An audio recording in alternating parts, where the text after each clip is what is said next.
Sabi nga sa first book of Corinthians, chapter 16 verse 14, do everything in love.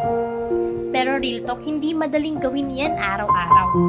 Sa totoo lang, may mga pagkakataon na gusto mo na lang gumanti.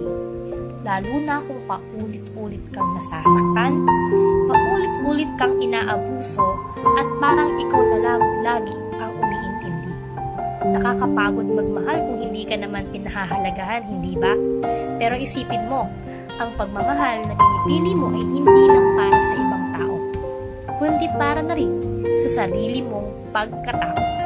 Kasi kapag hinayaan mong lamunin ka ng galit, lamunin ka ng pride at sakit, ikaw din ang unti-unting mauubos. Hindi ka man masuklian ng pagmamahal ngayon, hindi ka man maintindihan, hindi ibig sabihin nun mali ang magmahal. Minsan, ang tunay na pagmamahal, tahimik lang, matatag at hindi naghahanap ng anumang kapalit. Kaya kahit mahirap, kahit parang lugi ka at parang hindi patas, piliin mo pa rin ang magmahal. Pero huwag mong kalilimutan, mahalin mo ang sarili mo.